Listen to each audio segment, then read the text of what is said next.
Salut, aujourd'hui on se retrouve pour partager avec moi la création de mon couteau que j'ai baptisé l'Alp Finder.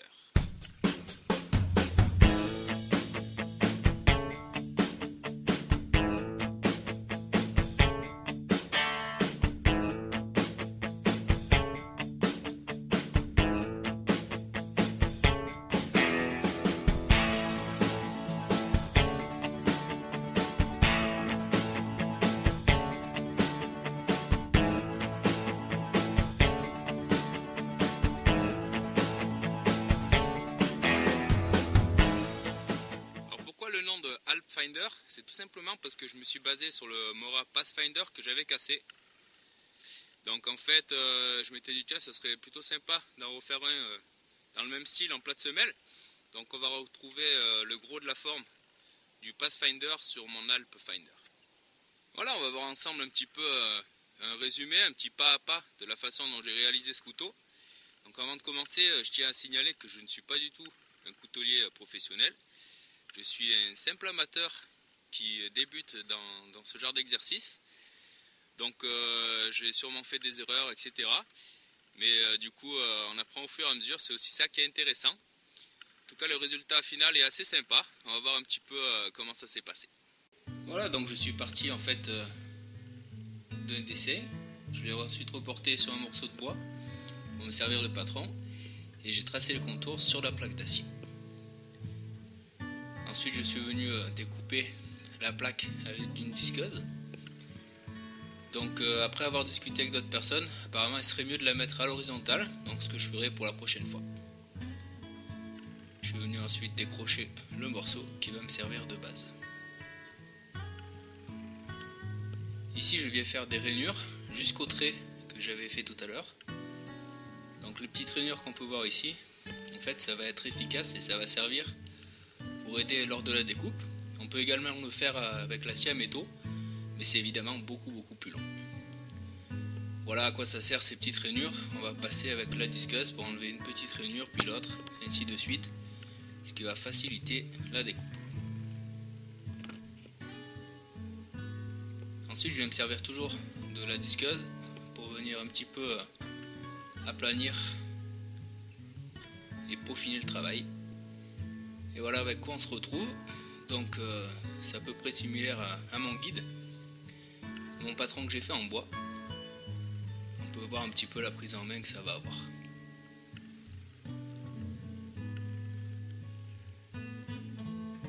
Bon, c'est pas tout à fait pile poil comme le patron. Du coup je les attache ensemble et je vais me servir d'une lime, donc à main, pour venir peaufiner l'ensemble de la forme. Donc c'est un travail qui se fait assez bien vu que l'acier n'est pas trempé. Ça se travaille assez bien et on peut être quand même bien précis. Ensuite je me suis servi d'un pointeau ici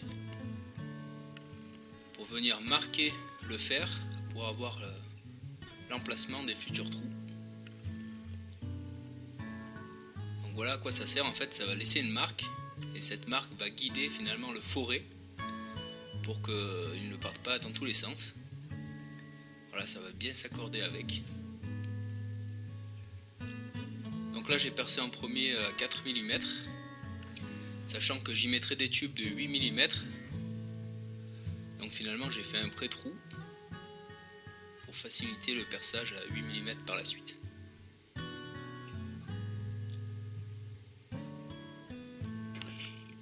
Ensuite je vais mettre un petit peu de WD-40. Donc ça va aider un petit peu pour le perçage et ça va également avoir un petit effet anti-chaleur puisque l'acier va fortement chauffer avec la rotation de la mèche. Et voilà, après perçage, on a nos deux trous sur le manche et celui du passant dragon au niveau du talon. Ici à l'aide d'un marqueur, je suis venu donc passer en noir toute la tranche où il y aura le tranchant. Et sur le côté ici, on peut voir qu'il y a une petite vis maintenue avec le serre-joint.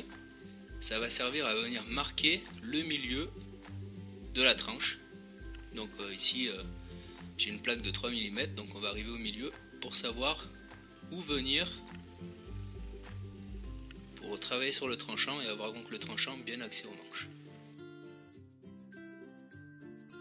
Ici on peut voir le jig, donc en fait c'est un guide qui va nous permettre de venir faire une émouture. Donc j'ai vu ça sur une autre vidéo YouTube, je vous mettrai un lien dans la description. C'est vraiment efficace si on n'a pas de backstand, puisqu'en fait on va avoir toujours le même angle d'inclinaison grâce à une lime. Donc dans un premier temps je vais chercher le petit trait qu'on a vu tout à l'heure, que j'avais tracé sur le marqueur. Puis au fur et à mesure je vais bouger la vis qu'on peut voir en haut du jig pour venir de plus en plus bas, pour me permettre de créer une émouture. Donc pour ce couteau j'ai choisi de faire une émouture plate à 3/4 et un tranchant convexe qu'on verra par la suite. Donc c'est un travail qui est vraiment long, ici qui est résumé en quelques secondes, mais qui prend vraiment du temps. Et voilà ce que ça peut donner après le passage sur le jig et la lime. Ensuite un travail de ponçage qui est vraiment extrêmement long, où on va venir enlever les traces de lime dans un premier temps. Donc en fait là j'ai une cale en bois sous le papier de verre pour pouvoir avoir quand même un plat. Donc j'ai commencé avec du grain à 60 pour vraiment enlever la trace de la lime. Et ensuite je suis allé jusqu'au grain 400. Ici je vais me servir du Dremel pour venir y graver mon logo.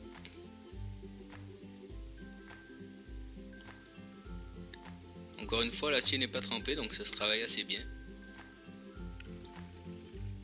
Il faut juste prendre son temps, mais c'est l'affaire de quelques minutes. Voilà ce que ça peut donner. Juste après la gravure, ça ressortira mieux une fois que ça sera trempé. Voilà un dernier peaufinage avant de tremper le couteau, puisqu'ensuite lorsque ça sera trempé, il sera beaucoup plus difficile de venir poncer. Donc mon objectif c'était pas d'arriver à un tranchant poli, mais vraiment propre avant la trempe. Voilà, on peut voir ici qu'on a déjà un effet presque miroir, donc ça va être bon pour le tremper. Avant ça, je vais venir un petit peu poncer le fil pour éviter qu'il soit trop fin et qu'il vienne se tordre pendant la trempe.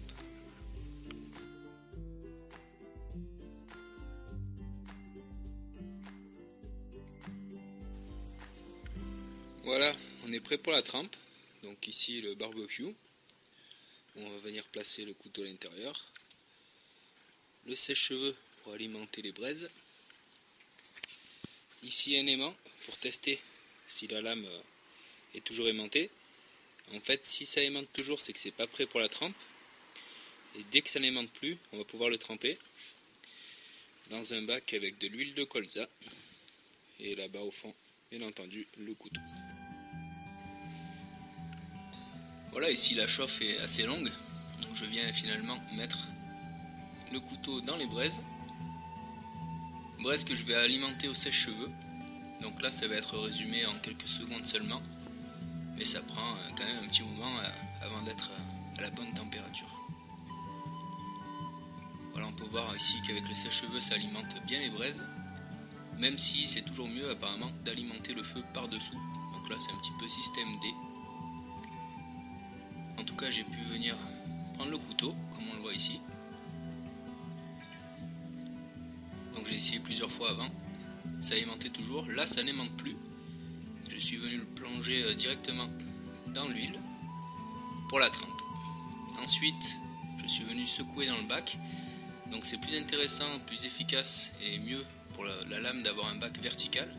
Seulement j'ai rien trouvé d'assez grand, du coup là je l'ai fait dans un plat à gâteau, donc horizontal. Et voilà, je vais laisser refroidir un bon moment puisque ça reste chaud longtemps. Avec une lime on vient vérifier si la trempe est correcte. Si la lime n'accroche pas ou beaucoup moins qu'avant, c'est que ça doit être bon. Donc là c'était le cas. Je suis venu le placer dans le plat pour le passer dans le four. Donc pourquoi le mettre dans le four? Tout simplement pour faire un revenu. Lorsqu'on sort de la trempe, l'acier est trop dur, il est cassant, si on le lâche il peut casser comme du verre. Du coup la chauffe dans le four va atténuer un petit peu ça atténuer les tensions de l'acier pour le rendre utilisable. J'ai mis 60 minutes à 250 degrés et ensuite j'ai fait un deuxième revenu d'1 heure à 180 degrés. On vient ensuite encore une fois poncer et reponcer pour finalement arriver à ce résultat. Donc j'ai poncé jusqu'au grain 800 pour préparer la lame au polissage.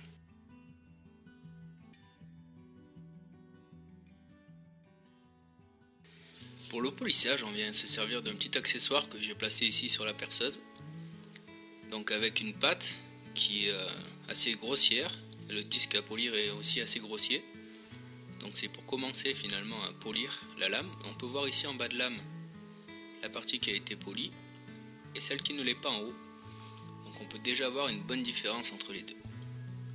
Au fur et à mesure qu'on polit, c'est toujours mieux de venir tremper le couteau dans de l'eau pour éviter qu'il ne surchauffe et qu'on abîme la trempe qu'on a fait au préalable. Voilà ce que ça peut donner après ce premier polissage. On commence à s'approcher du résultat final. Ensuite on vient changer l'accessoire pour passer sur un plus fin et également une pâte à polir plus fine qui va nous permettre d'arriver au plus proche de l'effet miroir.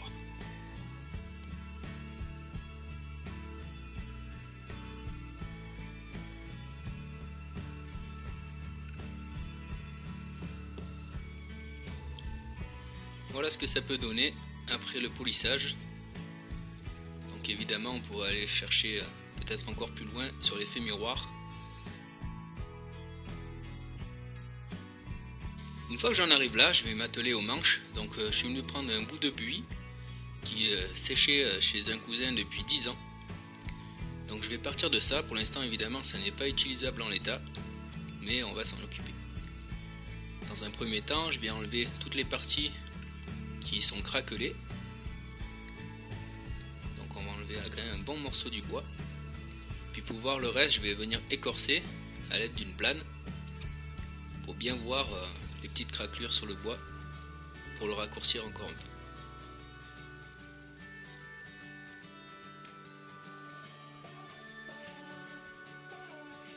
Voilà, il manquait encore quelques centimètres de bois fendu qui évidemment sur le coup ne me serviront pas.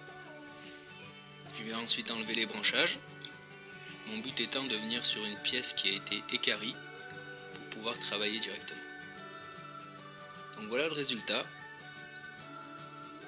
Je vais pouvoir me servir ensuite d'un rabot électrique qui appartenait à mon grand-père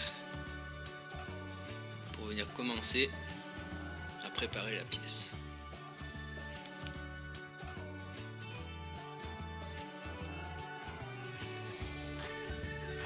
Voilà, le travail est quand même assez long au niveau de l'endroit où il y avait les branches évidemment, mais on finit par y parvenir et à commencer à obtenir un plat. Donc mon but c'est d'avoir un plat sur les 4 côtés. Après un travail très bruyant et assez long, on finit par obtenir quelque chose de pas mal. Il ne restera plus qu'une face pour arriver à ce morceau bien équarri sur lequel on va pouvoir commencer à travailler pour le manche.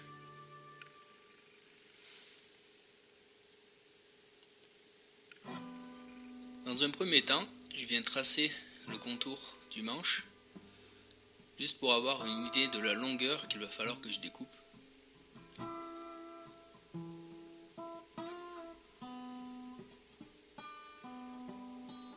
Chose que je vais faire à la scie.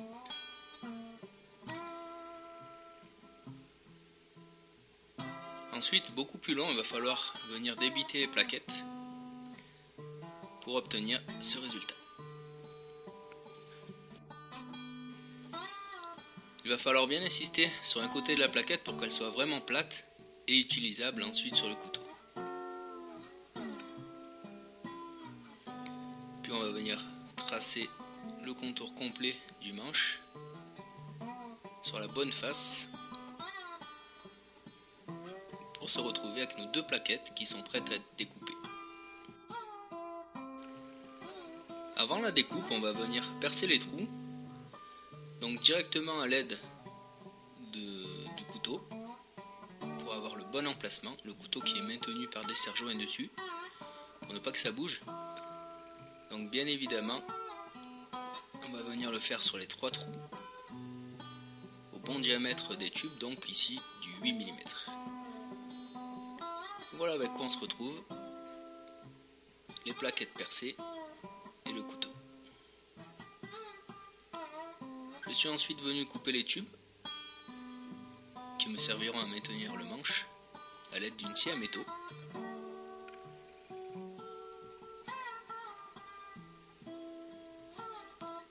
Puis avec la scie à chantourner, je suis venu faire le contour des plaquettes. Donc c'est un travail qui se fait bien avec la scie à chantourner. Voilà, on peut voir que la forme commence à se dégager. Et ici ça va être très important puisqu'on va devoir travailler sur l'arrondi que j'ai donné en bout de manche. Un arrondi qu'il va falloir travailler avant de placer le manche sur le couteau, puisque une fois collé, ça va être très difficile d'y accéder.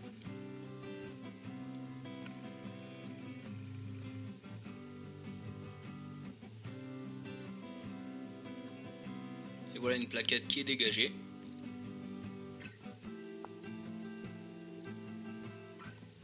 Placée sur le couteau avec les tubes pour voir si tout correspond bien.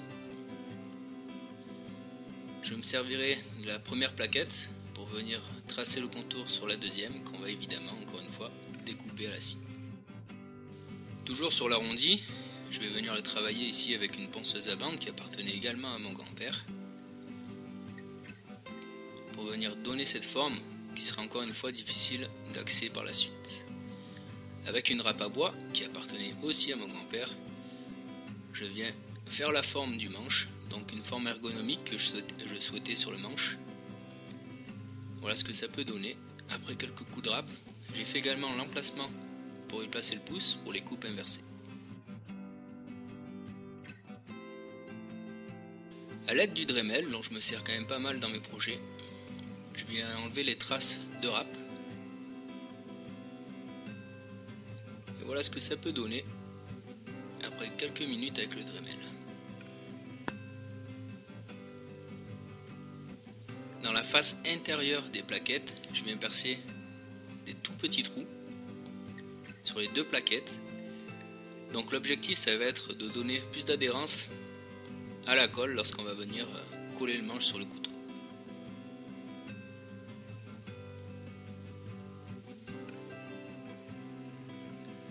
Voilà ce que ça donne, la face extérieure et celle intérieure qui a des petits trous pour la colle.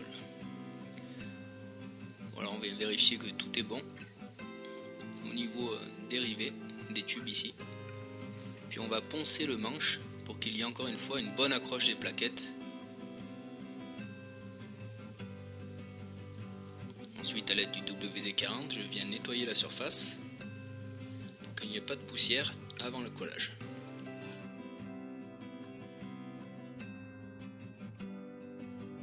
Je me servirai de la colle époxy, donc en fait il y a une résine et un durcisseur qu'on va mélanger. Donc ici c'est une prise rapide, donc on a grosso modo 5 minutes pour travailler avant que ce soit complètement collé. Donc ici je vais mélanger la résine et le durcisseur à l'aide de la petite spatule. Et ensuite je vais poser le mélange sur l'intérieur de la plaquette.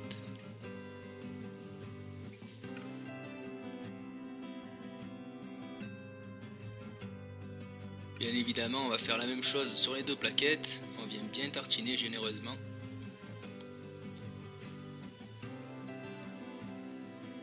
Ensuite, on va mettre les tubes.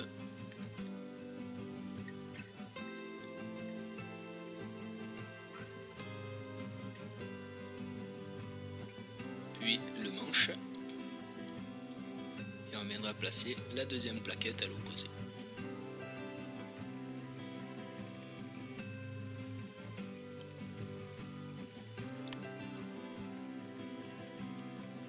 Petit coup de maillet pour faire entrer le dernier tube.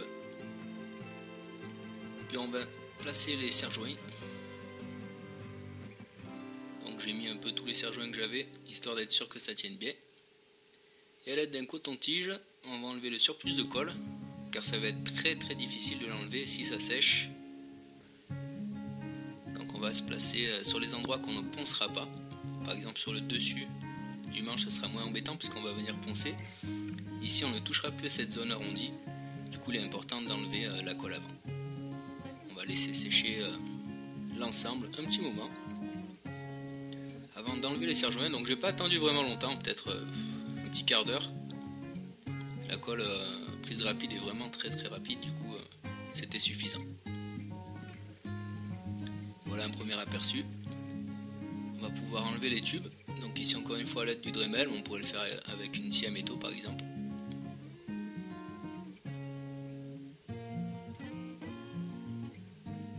Et à l'aide d'une lime, on va venir un petit peu ajuster la hauteur des tubes des deux côtés.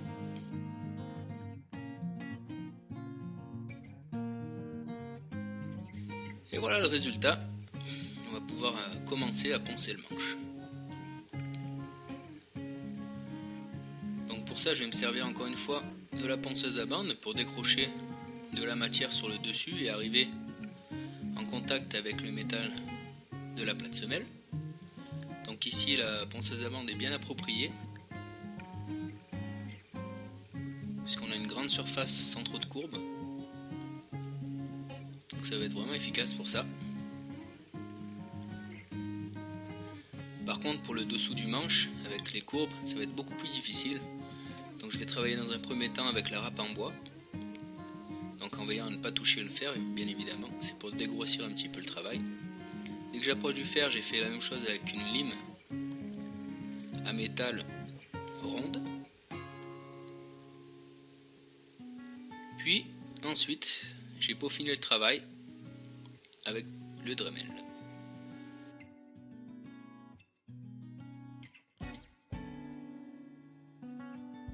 Le Dremel qui encore une fois me sert pour le ponçage, pour casser les arêtes, commencer un petit peu à donner de la forme ou affiner le manche selon le besoin et venir aussi poncer les rivets. Voilà pour le moment où j'en suis. La forme est terminée. La prise en main me paraît bonne, j'ai essayé souvent, voir si ça correspondait. Il restera un long travail de ponçage. Donc je suis parti de grain 100 jusqu'au grain 800. Donc là je viens poncer un petit peu l'emplacement pour le pouce sur la prise inversée.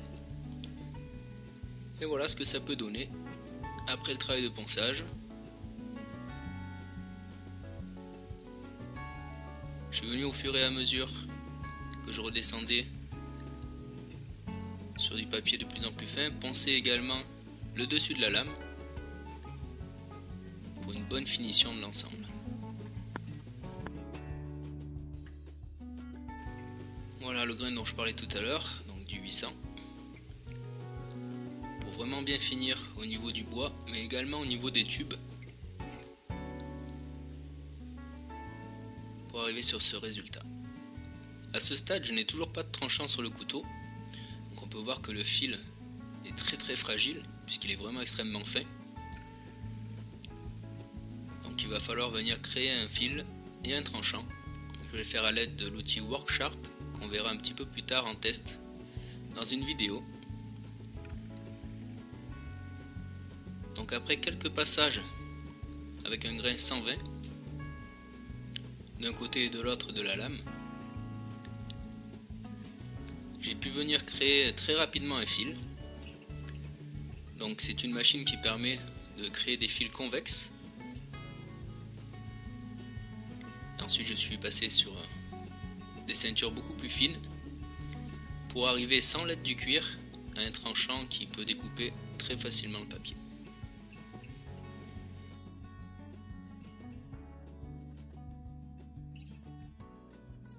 Pour finir, dernière petite touche, un mélange d'huile de lin et d'essence de térébenthine, donc à 50-50.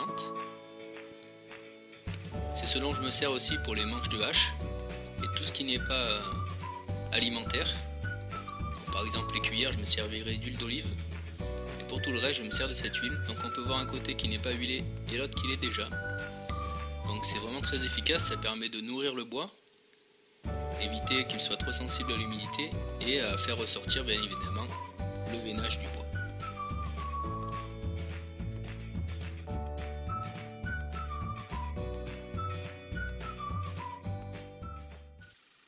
Et voilà ce que ça donne une fois que tout est terminé.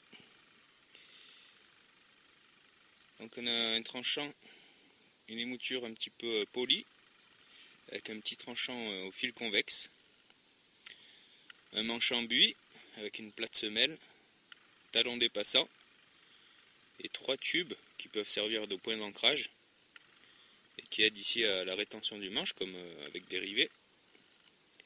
Le dernier étant fait surtout pour passer une dragonne.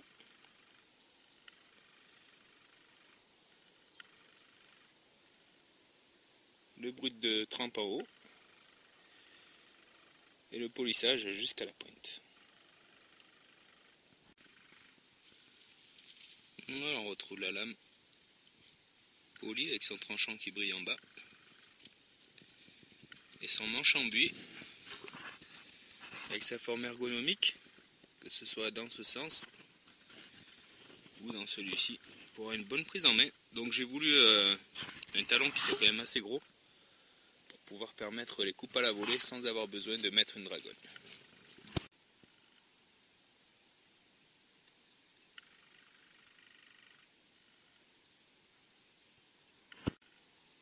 Voilà le logo sur la partie qui est laissée brute de trempe.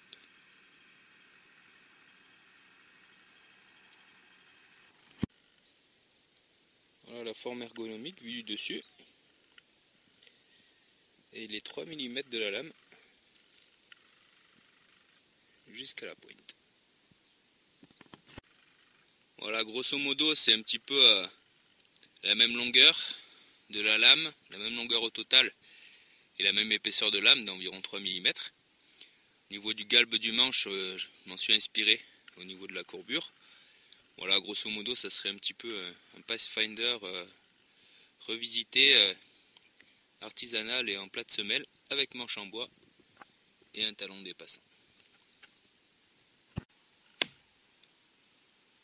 L'idée de base, c'était de récupérer l'étui du Mora Pathfinder, parce qu'évidemment je ne me sers pas du couteau qui est cassé, et l'étui est vide.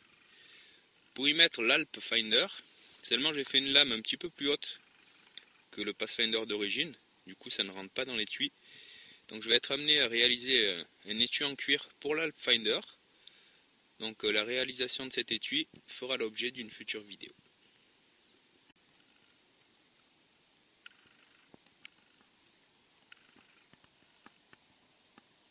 Voilà ce que ça donne au niveau de la prise en main. Donc on a sur la prise standard, donc une bonne prise bien sécurisée à l'arrière. On peut également faire des coupes à la volée avec le bon retour ici, ou venir le prendre à 3 doigts, en bout de manche. Sur la prise inversée, j'avais créé ce petit rebond que j'ai fait d'ailleurs que d'un côté, puisque je suis droitier, je ne me servirai pas du couteau dans l'autre sens, ou très rarement, mais plus dans celui-ci. Donc ici je vais pouvoir venir poser mon pouce dessus, pour venir faire les coupes inversées ici. On a une garde assez conséquente pour bien freiner le doigt pour qu'il n'aille pas sur la garde. Éventuellement on pourrait poser le doigt sur le ricasso pour faire les toutes petites taches fines, mais on va être plus à l'aise sur ce genre de coupe ici.